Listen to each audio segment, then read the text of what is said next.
Okay children, हमारे पास next question है। Find the length of the longest pole that can put in a room.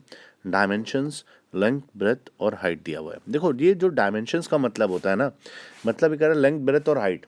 3D figure की बात करेगा तो डायमेंशन, लेंथ, ब्रेथ और हाइट होगा। 2D फिगर की बात करेगा तो डायमेंशन, लेंथ और ब्रेथ होगा। तो अब क्वेश्चन क्या कहता है? लॉन्गेस्ट पोल। भाई पोल के बारे में, खंबे के बारे में सभी लोग जानते, वो खंबा नहीं, इलेक्ट्रिक पोल की बात कर रहा हूँ, ठीक है। सी, तो लॉन्गेस्ट पोल की अगर हम बात करें तो सबसे पहले हम क्या करेंगे, एक हम मान लीजिए रेक्टेंगल बनाते हैं। अगर 2D फिगर में ये क्वेश्चन आता है तो हम कैसे करते हैं, पहले ये समझो। ये है रेक्टेंगल, लेंथ और breadth, 2D figure is the 2D figure, okay. अब अगर इसमें आपसे बोल रहा है भैया आपको एक खंबा ऐसे रखो, ठीक है, एक खंबा रखना है, ऐसे रखने में ज़रा लॉन्गेस्ट रख सकते हैं, ये ऐसे रखने में ज़्यादा लॉन्गेस्ट आएगा, तो आपको बताना। अब आप कहोगे सर ऐसे रखने पे ज़्यादा आ रहा है, मतलब अगर पोल को ऐसे रखेंगे ज़्यादा लंबाई इसमें है, इसमें रखने में पोल में लंबाई नहीं है, तो ऐसा कुछ नहीं है। बिल्कुल सही कहा आपने। इसे बोलते हैं वर्टिकल, इसे बोलते हैं हॉरिजॉन्टल। तो हम एक तरीका और है, डायगनली भी रख सकते हैं, ठीक है। तो आइए देखिए डायगनली क्या होता है। इस तरीके से लॉन्गेस्ट पोल, इस तरीके से, इसे बोलते हैं डायगोनल और इसे बोलते हैं लॉन्गेस्ट पोल भी। क्या बोलते हैं? लॉन्गेस्ट पोल, ठीक है।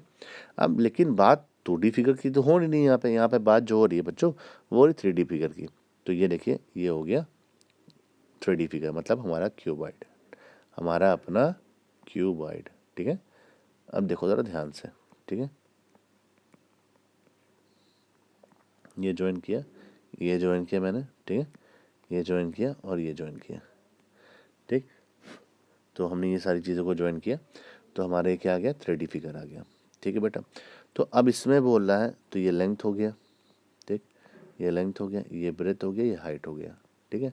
अब इसमें डायगोनल्स बोल रहा है, तो इसमें डायगोनल्स इस तरीके से होंगे, तब ये आपके डायगोनल्स होंगे। क्या होंगे? डायगोनल्स। तो जब ये क्वेश्चन देगा तो बस हमें सीधा सा लॉन्गेस्ट पोल बोलेगा। लॉन्गेस्ट, लॉन्गेस्ट पोल अगर क्वेश्चन में कहता है तो हम क्या करेंगे? डायगोनल लेंगे। क्या लेंगे? डायगोनल्स। लेकिन 3D फिगर में डायगोनल्स कैसे रहते हैं? D is equal to under root L square B square plus H square.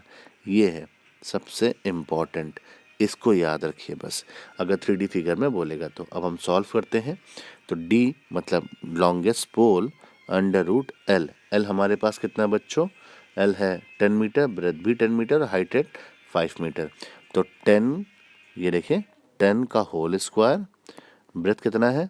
भी 10 है, तो 10 का होल स्क्वायर, हाइट कितनी है? 5 है, 5 का होल स्क्वायर, ठीक है। और मीटर तो स्क्वायर है ही, सब में मीटर में कॉमन ले लिया, ठीक है।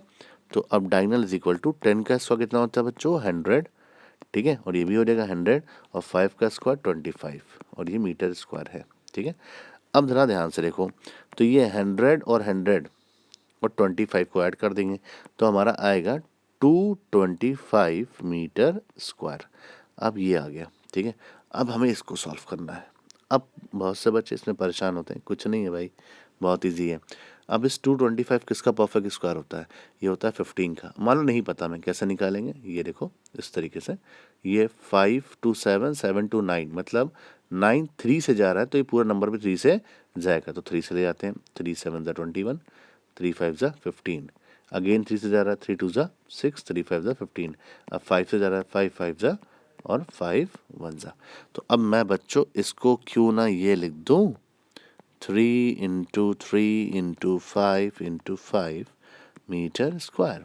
अब हमारे पास क्या है?